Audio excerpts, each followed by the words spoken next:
Good morning. High five. Let's come up a little bit higher.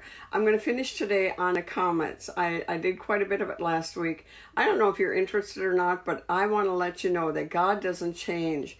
You know, comets are frozen dirt balls. And Job 38, 22 and 23 talk about God's treasury of hail in the heaven set for the time of battle.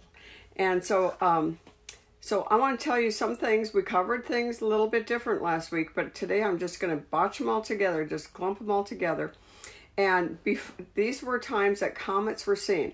Now, comets are normally a message, a warning, a sign of something that is coming, like a world leader, like a battle, like something that affects the world, like a world war or something like that. So the first time it's recorded is before the flood. The second time was before Abraham. The third time recorded is before the 10 plagues of Egypt. The next time that I have it's many different times, but this time was when it was extending the temple, Herod's temple, BC. The fourth time was 4 years before before Herod's temple was destroyed in 70 AD. 4 years before World War I. 4 years before the Gulf War. And there was a comet that exploded over in seven pieces. It hit 21 pieces, and it hit the planet of Jupiter, which represents Israel. It's King David's planet because it's the largest of all. And that was during the Oslo Accords. So what about our century? Well, for 15 years, there was no comet. There was no comet for 15 years. You know, when there was something major back then, there was like a couple of huge comets 2 years in a row, and that there was major signs. But for 15 years, there was no comet until 2013. That comet was called PanStarrs Comet, Comet PanStarrs. It was closest to the Earth, listen to this, on 3/13/13. Now, you know, number 13 has to do with rebellion, chaos, rebellion and chaos, witchcraft kind of thing. The new Pope was sworn in at 8/13 in Rome. Another 13, and the comet was closest to the Earth on that day. It was Pope Francis. He was 120th Pope of St. Malachy's prophecy.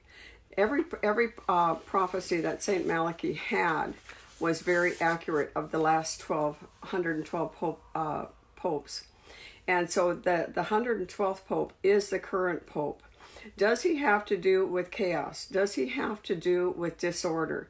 Does he have to do with rebellion? Well, he just put up the first new church of Chrislam.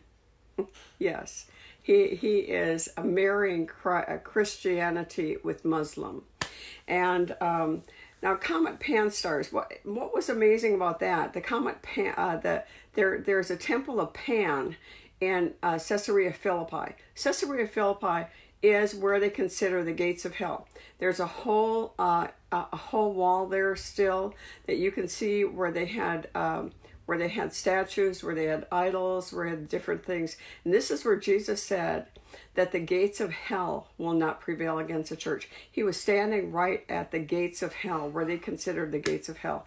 And it was the temple of Pan. What does Pan have to do with? The gates of hell.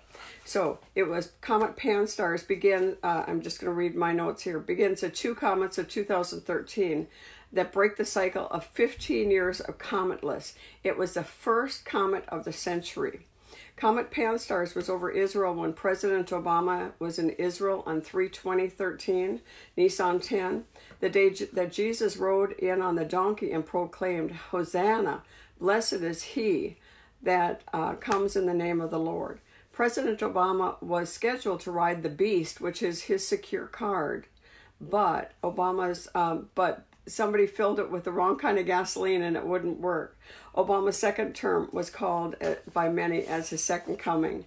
Well, you know, there's going to be many signs in the heavens of the coming of the Lord, and I want to keep you up to date. But for the rest of this week, we're going to talk about the days that we're on right now, because tomorrow I'm going to talk about Nehemiah, and Wednesday begins the first day of creation on God's calendar. So catch me tomorrow. High five. God bless you.